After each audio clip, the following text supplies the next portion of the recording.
The Last Leaf by O.Henry. In a small part of the city west of Washington Square, the streets have gone wild. They turned in different directions. They are broken into small pieces, called places. One street goes across itself 1 or 2 times. A painter once discovered something possible and valuable about this street.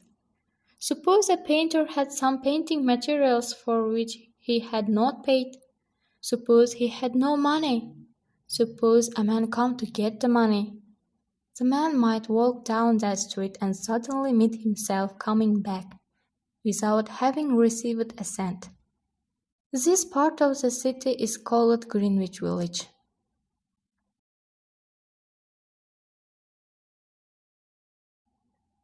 And to old Greenwich Village the painters soon came.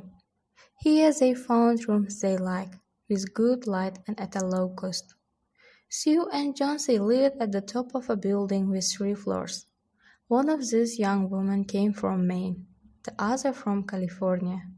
They had met at a restaurant on 8th Street.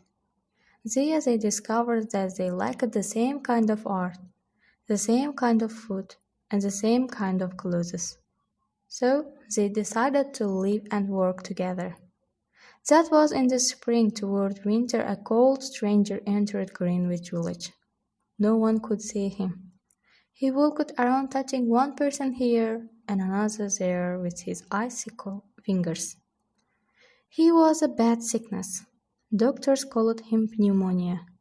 On the east side of the city he hurried touching many people, but in the narrow streets of Greenwich Village he didn't move so quickly. Mr. Pneumonia was not a nice old gentleman. A nice old gentleman would not hurt a weak little woman from California. But Mr. Pneumonia touched Jonesy with his cold fingers. She lay on her bed almost without moving, and she looked through the window at the wall of the house next to hers. One morning the busy doctor spoke to Sue alone in the hall, where Jonesy could not hear. "She has a very small chance," he said. "She has a chance. If she wants to live. If people don't want to live, I cannot do much for them. Your little lady has decided that she is not going to get well."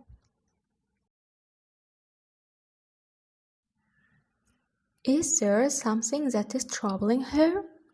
"She always wanted to go to Italy and paint a picture of Bay of Naples," said Sue. "Paint?" "Not paint. Is there anything worth being troubled about?" "A man." "A man?" said Sue. "Is a man worse?" "No, doctor, there is not a man. It's weakness," said the doctor. "I will do all I know how to do, but when a sick person begins to feel that he is going to die, half my work is useless. Talk to her about new winter clothes. If she were interested in the future, her changes would be better." After the doctor had gone, Sue went into the workroom to cry. Then she walked into Jonesy's room. She carried some of her painting materials, and she was singing. Jonesy lay there, very thin and very quiet. Her face was turned toward the window. Sue stopped singing, thinking that Jonesy was asleep. Sue began to work. As she worked, she heard a loud sound, again and again. She went quickly to the bedside. Jonesy's eyes were open wide. She was looking out the window and counting back.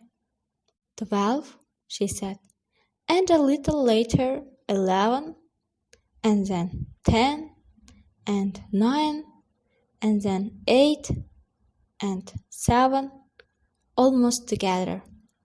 Sue looked out the window. What was there to count? There was only the side wall of the next house, a short distance away. Their wall had 2 windows. An old tree grew against the wall.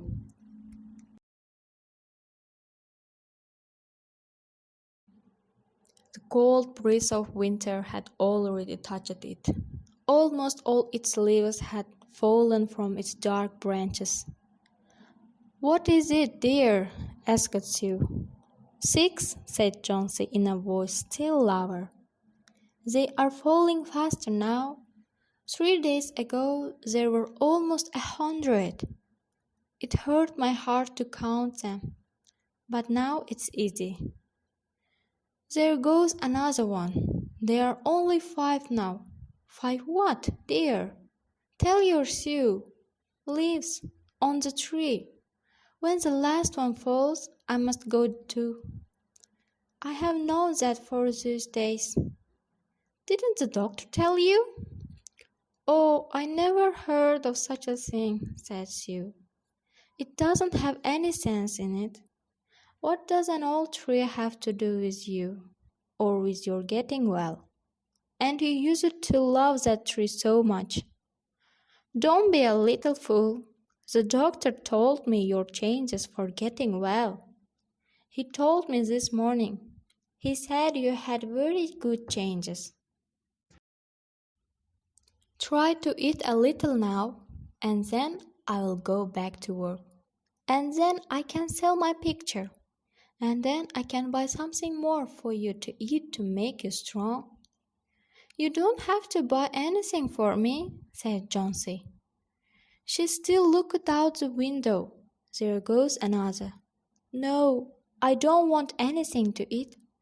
Now there are 4. I want to see the last one fall before night. Then I will go too." "Jonesy, dear," said Sue, "will you promise me to close your eyes and keep them closed? Will you promise not to look out the window until I finish working? I must have this picture ready tomorrow. I need the light. I cannot cover the window." "Couldn't you work in the other room?" asked Jonesy coldly. "I would rather be here by you," said Sue.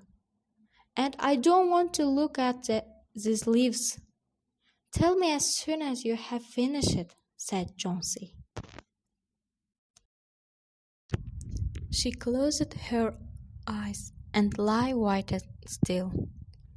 "Because I want to see the last leaf fall. I have done enough waiting. I have done enough thinking. I want to go sailing down, down like no one those leaves." "Try to sleep," said Sue. "I must call Bearman to come up here. I want to paint a man in this picture, and I will make him look like Bearman. I won't be gone a minute. Don't try to move till I come back." Old Bearman was a painter who lived on the first floor of their house. He was past 60. He had no success as a painter. For 40 years he had painted without ever painting a good picture. He had always talked of painting a great picture, a masterpiece, but he had never yet started it. He got a little money by letting others paint pictures of him. He drank too much.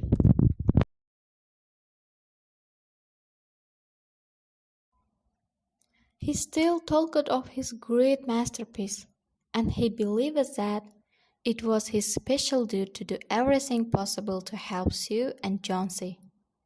Sue found him in his dark room, and she knew that he had been drinking. She could smell it. She told him about Jonesy and the leaves on the vine. She said that she was afraid that Jonesy would indeed sail down, down like the leaf. Her hold on the world was growing weaker. Old Bearman shouted his anger over such an idea. "What?" he cried. "Are there such fools? Do people die because leaves drop off a tree? I have not heard of such a thing. No, I will not come up and sit while you make a picture of me."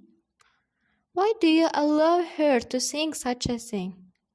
That poor little Jonesy. She is very sick and weak, said Sue. The sickness has put the strange ideas into her mind. Mr. Bearman, if you won't come, you won't, but I don't think you are very nice. This is like a woman, shouted Bearman. Who said I will not come? Go, I come with you.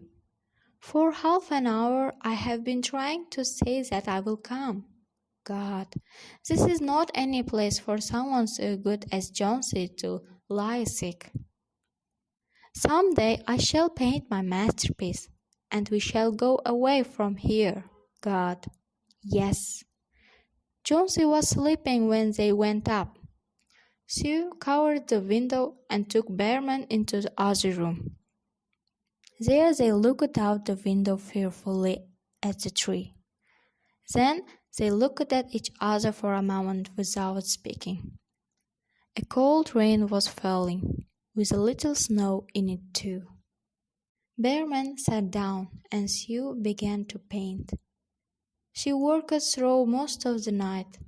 In the morning, after an hour's sleep, she went to Jonesy's bedside.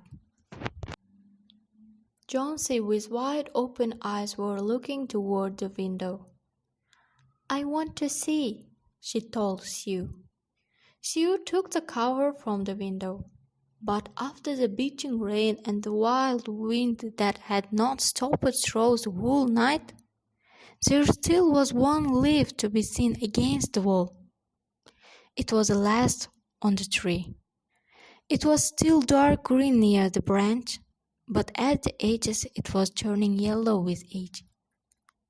There it was hanging from a branch nearly 20 feet above the ground. It is the last one, said Jonesy. I thought it would surely fall during the night. I heard the wind. It will fall today, and I shall die at the same time. Dear, dear Jonesy, said Sue. Think of me. If you won't think of yourself, what would I do? But Jonesy didn't answer. The most lonely thing in the world is a soul when it is preparing to go its fourth journey. The ties that held her to friendship and to earth were breaking, one by one. The day slowly passed. As it grew dark, they could still see the leaf hanging from its branch against the wall.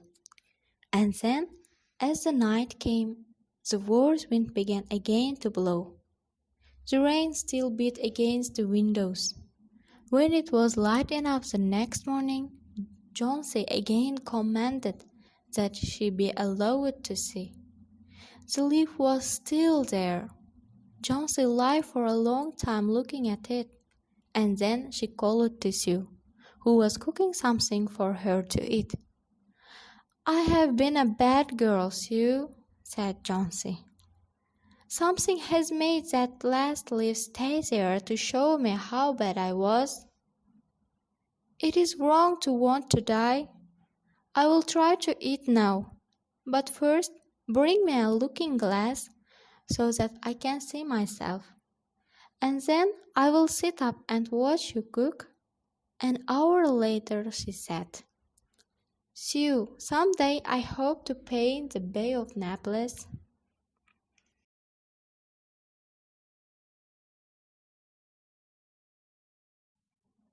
The doctor came in the afternoon.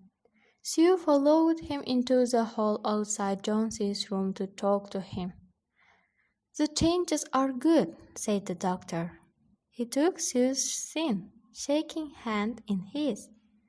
Give her good care, and she will get well. And now I must see another sick person in this house. His name is Behrman, a painter, I believe. Pneumonia too.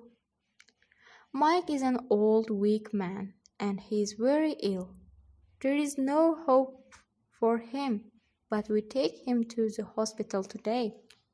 We will make it as easy for him as we can. The next day, the doctor said to Sue, "She is safe. You have done it. Food and care now. That's all." And that afternoon, Sue came to the bed where Jonesy lay. She put an arm around her. "And I have something to tell you," she said. "Mr. Behrman died of pneumonia today in the hospital. He was ill only 2 days."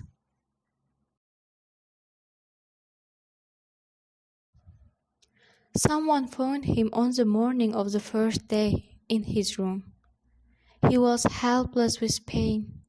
His shoes and his clothes were wet and as cold as ice. Everyone wondered where he had been. The night had been so cold and wild. And then they found some things. There was a light that he had taken outside, and there were his materials for painting. There was paint, green paint and yellow paint. And look out the window there, at the last leaf on the wall. Didn't you wonder why it never moved when the wind was blowing? Oh, my dear, it's Behrman's great masterpiece. He painted it there the night that the last leaf fell.